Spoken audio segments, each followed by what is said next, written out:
The human spirit is stronger than anything that could happen to it.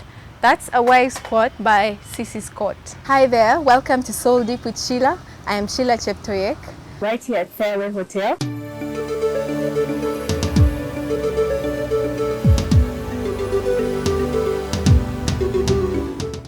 This is Breast Cancer Awareness Month, and we all know that when you walk into a doctor's room, the last thing you want to hear is you have cancer.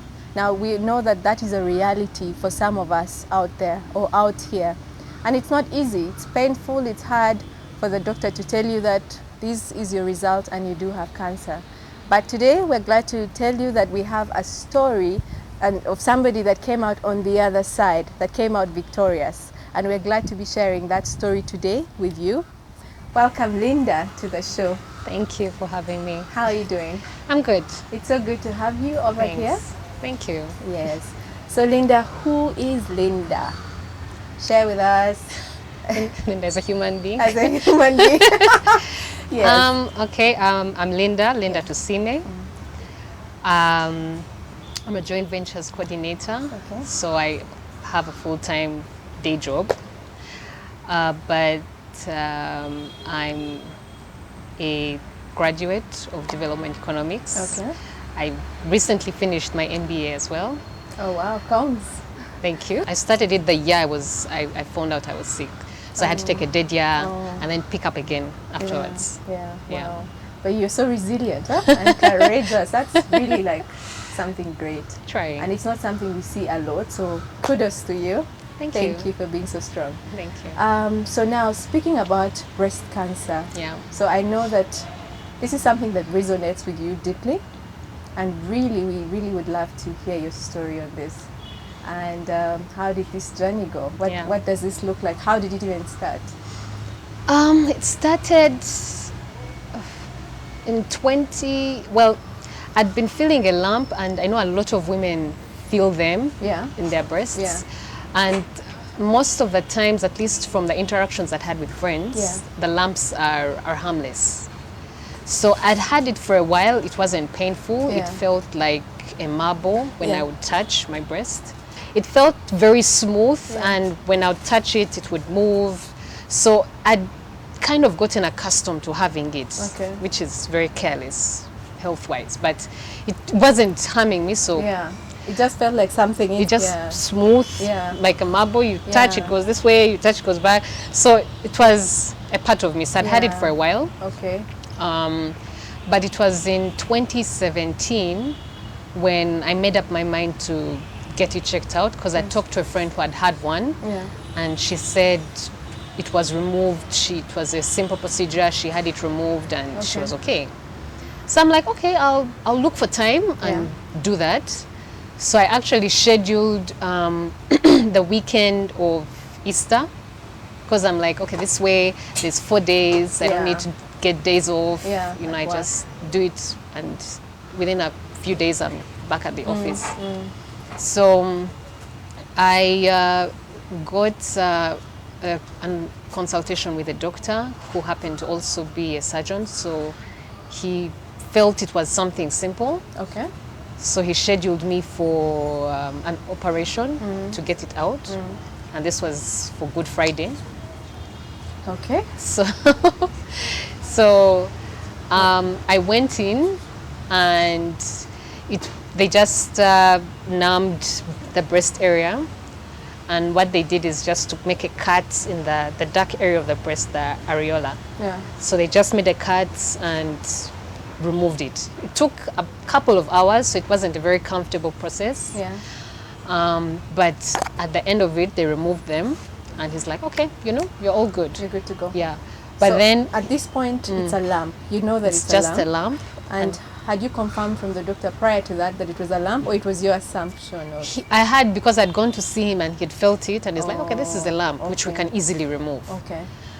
And on hindsight, that wasn't the best approach, because normally it's advisable to first have it tested.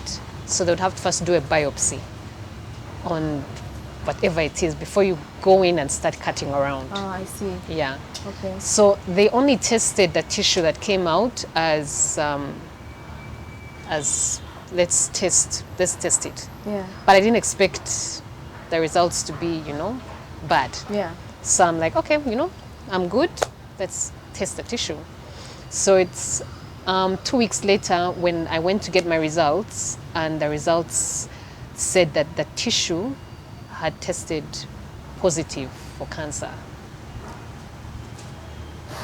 So it was the last thing I expected to hear, because I went to pick the results, because, yet I had plans that evening. Yeah. So I was like, this is something I just need Yeah. I just need to drop by the hospital, pick up something, and then, you know, I'll find, Go home. and you know, Yeah. I'll find you. I was supposed to meet a friend of mine. Ah, okay. So I'm like, I'll find you. I just need to pick up something quickly, and then I come and find you. Yeah.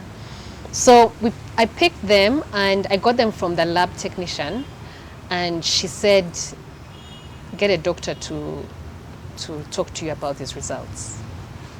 That should have been my first clue. Well, I'm like, okay. So I go and see the doctor. There was a doctor there at the time. Mm-hmm. And I don't know, maybe he was having a bad day. Mm-hmm. So he gets them and he's like, oh, okay, so yeah, this is cancer. What? Just like that? Just like that. Oh my And goodness. it was the last thing I expected to hear. I mean, So I'm like, is this the cancer that kills people? or it's another, You know, or easy it's, kind you know, of- maybe this is a different cancer. Exactly. And it's like, no, this is breast cancer. Yeah, you have it on your right breast. And what you need to do is have a mastectomy. And then maybe you'll need like 6 or 8 rounds of chemotherapy. Oh my goodness. Then afterwards you'll need to do radiotherapy. Oh my goodness. And like he said mastectomy, and immediately I'm like, oh my goodness, I'm going to die. Yeah. I mean, You don't. even the way he said it. He was so just like cavalier that. about it. Okay, is this something where the doctors are used to this, or? I don't know. That's why I think Yeah. that's what I'm saying. Maybe he was having a bad day, Oh, or okay. maybe because it was evening, Yeah. or I later found out he's actually an oncologist. He's a doctor who is accustomed to treating cancers. Oh. So maybe it's something he He sees sees every day. every probably. day. Yeah. Yeah. And or maybe it didn't occur to him that I wasn't really expecting. Ready, You yeah. know, I Yeah. was just expecting to say, oh, okay, so you did this. Okay, it's fine. Go home. Yeah. Yeah. So it was very hard, and initially, I thankfully I was meeting a friend of mine that evening, so she took the initial shock Yeah. that I had, but she's really good at making plans. She's a lawyer. Okay. So she's like, Linda, because I still live with my mom. Yeah. So she's like, Linda, you are not going home to tell your mom this. You are going to first have a plan. So she's like, let's call your big sister. Let's figure out what we're going to do, because the last thing you want to do is go and shock your mother with this. Exactly. Because we'd you lost. were also shocked. I was, you know. already, so how do you even deliver that information? The only thing I somebody wanted to else? do was go Yeah. and cry Yeah. to my mother. Yeah, true. Yeah. But because we'd lost our father like 2 years before, Sorry. so yeah, so she's like, you know what, just There's find already out a what lot you're of dealing with. Pain happening. Yes, before Yeah. you go to your mother with this. So my sister was like, okay, let's call this doctor. Let's see him tomorrow morning. Let's figure out what we're going to do. She made a couple of appointments with other doctors during the week. So the next morning is when I went to see the doctor who eventually ended up remaining as my doctor. And it was such a different atmosphere from the night before, because I give him the results and he's like, Linda, this is going to disorganize you for a little bit, but you're going to be fine. So he was able to deliver the You know, news differently. he delivered it so differently, yeah. Oh. And his manner was just so reassuring, and he kept pointing out the positives of my case. One, wow. it was caught early. Okay. 2, it was stage 1, and usually the prognosis is good. 3, his breast cancers are fairly easy to treat if they're caught early. Yeah, so early that's why stage. they're always encouraging people to test. If it's caught early, it's pretty easy to know what to do and how to deal with it. Yeah.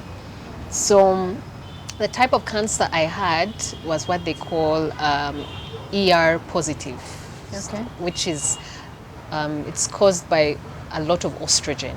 I don't know if I'm explaining it well, but Yeah. The way you understood it anyway. understood it. It's okay. Yeah. So it's because of estrogen. Yeah. So the advantage with knowing what type of cancer you have is they would know how to deal with it initially. Okay. So estrogen, it means I have estrogen positive receptors. So what they first did, because when I first went to see him, I wasn't sure what I was going to do. So he's like, you're not sure if you're going to, what type of treatment you're going with, Yeah. but he said for sure you need to have another surgery, because what happened is when they went in the first time, they could have spread it. So that's why it's dangerous to go in and The attempt. The cut that they did the first time. Yes, when they were of the removing lump. it the first time. Oh. So it could have put me at risk, because that's why they usually advise that you do a biopsy where they just do it. They just inject. They get tissue of Yeah, the lump yeah. and test that tissue only. Yeah. So the risk I was in now is they had already been in there, Yeah. and They could have spread they could it have elsewhere. spread it Oh. elsewhere. So he said to arrest any spread, go on hormonal therapy immediately. It's a little tablet that I take every day Till now? till now. Okay. I need to take it for the next I started in 2017, so I need to take it for 5 years. And So we are already we're- 3 years down the we're road. 3 years down the Oh, road. yes. I'll We're be getting making there. I'll be making a party when I'm done. Yes, please invite me. Yes. So I started that medication immediately, and it was just to, if in case it had already spread, just to stop the spread. So what it does, it blocks the food that the cancer would have been eating to grow, Oh, in layman's terms. okay. Yeah. Okay. Okay. So after that, I saw a few doctors within the week, and I noticed that in Uganda, because we don't have the equipment in our hospitals, most of the doctors would recommend to do a mastectomy, because it's simpler, it's cleaner, and you just go in, cut and finish. Oh, the way you say it, going cut and finish. Yeah. All off. Yeah. And admittedly, I am a bit vain, and I really loved my breasts. Sure. Yeah. So I mean, I can understand as any other lady. and you know, Yeah. and I was like, okay, before I do a mastectomy, is there another option? Yeah. Is Without cutting off. yes, do I really have to do this? Exactly. So I did some research, I talked to some people, and I was told that there was a professor in Nairobi who treats breast cancer. He's a surgeon as well, and it's in his practice, he usually attempts to save women's breasts before going for mastectomy. Usually it's the last option for Yes, for him it's usually the last option. Okay. So I'm like, that is my guy. him. You, the lover of, okay. I'm Yes. like, that is my person. Yes, true. So I actually went home and I said, no, I have to go and see this guy. And initially, this breast cancer is expensive. So you sit down with family and they're like, where are we going to get the money? Yeah, sure. And my colleagues at the time were like, Linda, it's okay. We'll wash cars if we have to. Wow, that's really brave of them as well. The few I had told, because I Yeah. didn't tell very many people Yeah. initially. Yeah.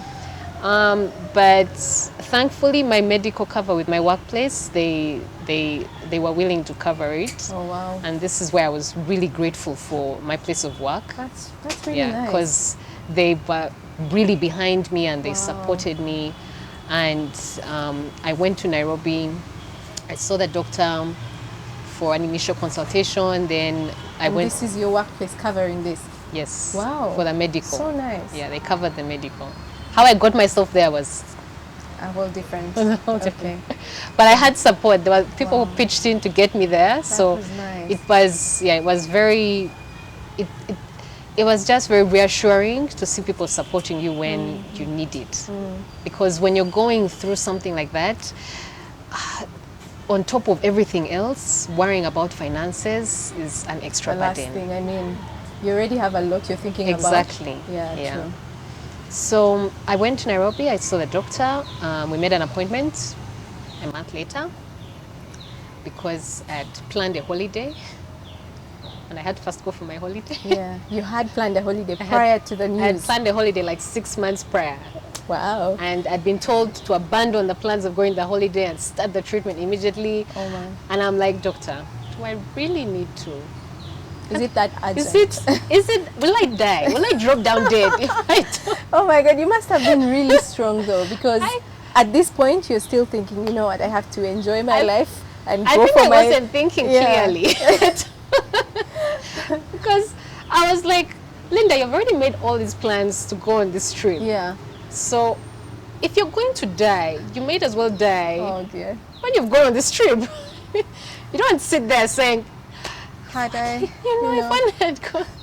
So I talked to a doctor and I'm like, if I wait 3 weeks, Yeah.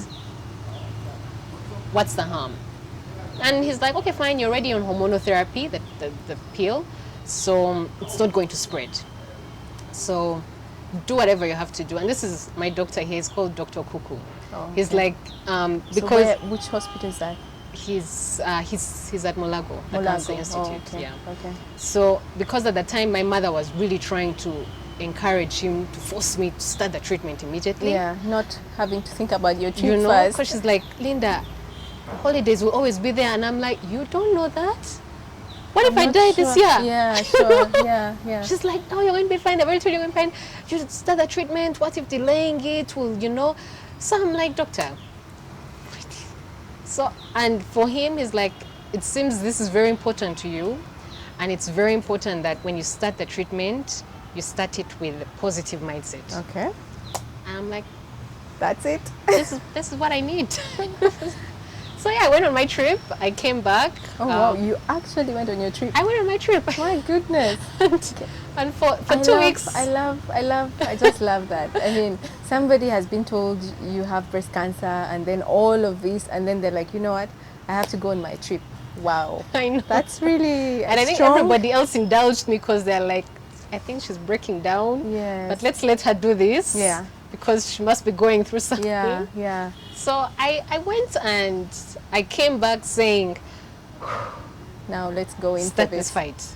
But let me ask. Yeah. When you went for this trip, did you have like people with you there?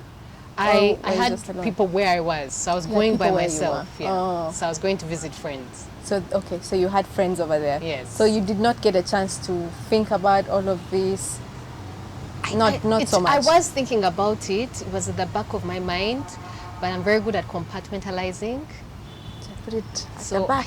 I was like, for the next 2 weeks, you're going to have fun. Yeah. Think about fun for The now. problems will start later on. I see. So yeah, it's when I came back that I'm, You have to now like face the actual thing. you know, Something you left, now you're back to it. I'm Yeah, true. Yeah. But yeah, so I came back. I went to Nairobi for the surgery. yeah. And what they do is they call it a frozen section procedure. Okay. So why it worked for me is they cut and then they test tissue during the operation. So they'll remove tissue, go to the lab, have it tested, and they keep doing that until, like, if they pull out, let's say, something like this, Yeah. and the edges test positive, it means they have to go back and keep cutting. And the doctor told me before I went in, he said, Linda, there's something called lump to breast size ratio. He's like, you have small breasts. So the fact is, if we go in and we cut the first, you know, and we find the edges are positive for cancer, we will have to do a mastectomy. Because you have the luxury, if you have bigger breasts and they can keep cutting and they can reconstruct it afterwards, and and it looks fine. Okay. But it's like with you, you just need to accept. Yeah. So I went in saying, okay, you know what? Even if I do get a mastectomy, at least I'll have tried Yeah. to save them. Yeah, true.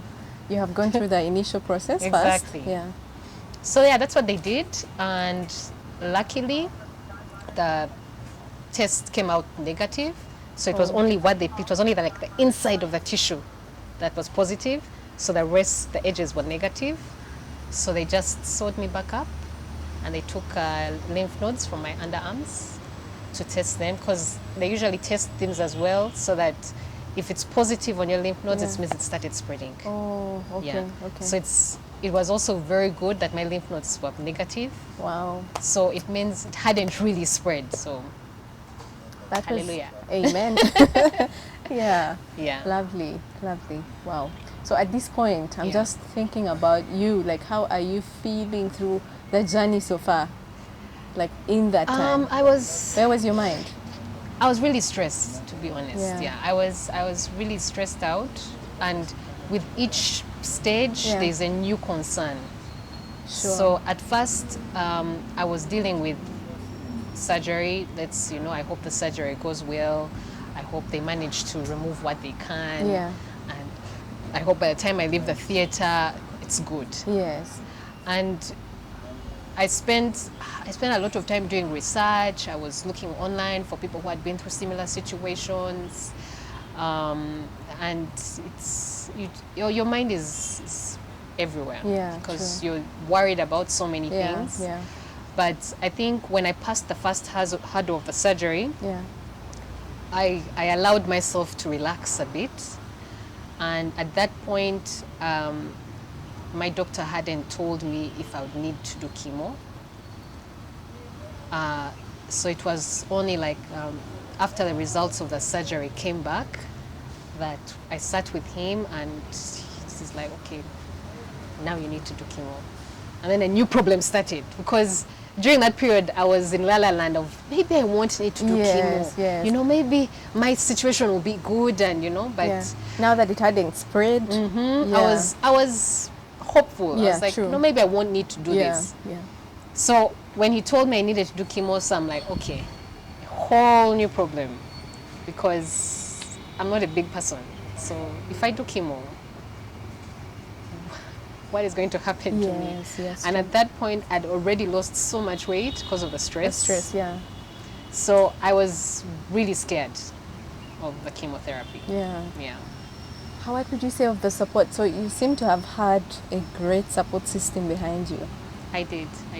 Your friends, family. Yeah, my family was really supportive. Even my place of work. Yeah. They allowed me days off. Yeah. Like, they were like, if you want to go and deal with this and come back when you're 100% fine, you can do it. They let you off work. Wow, that's amazing. Commendable. It was very good to know I had that support. Yeah. But I opted to continue working because I needed something to distract me. I didn't want to sit at home worrying about death. Oh, I see. I know. You wanted something else that you can look I wanted forward to have something to do. Yeah. So. What a strong girl you are. My goodness. Yeah. I think when you're faced with challenges, you find the strength, even if you don't have it. If you told me 10 years ago that I'd be going through something like this, I'd be like, oh my God, Linda, you are not going to survive this. Yeah. But somehow you find the strength. Yeah. So they let me go in, after I came back from surgery, I was away from work for 2 weeks recuperating. Then I went back to work. Then when I started the chemo, I did 4 rounds of chemotherapy, which was spaced every 3 weeks. So I would... You did that from Uganda? Yeah, I did it here. In Mulago? No, here I did it in Kampala Hospital. Kampala Hospital? Yeah. Okay. So now you're back from Kenya, Nairobi, where they did the testing? Mm-hmm. Okay. And that's where they recommended the chemo? No, it's my doctor here in Kampala. Oh, okay. Who recommended the chemo. Okay. So I would do chemo one today, then I take a week off to recuperate. Then I go back to work for 2 weeks. And I go back for my chemo. So we're kind of doing it like that. Yeah. It was only on one of the treatments that I really got sick. So I was away from work for 2 weeks. But then I still went back in the last week. And work was that flexible? They let you they were very choose. flexible. Wow, that's really nice. And it's happening here. Thank you for sharing that. Wow. They were very flexible, so I was really appreciative for that. That's good. And even all my colleagues, just at least the few people who I had told at the time in my department were very supportive. So it helps if you have support. Yeah, that's true, for sure. true. Yeah, it makes it much easier. Yeah.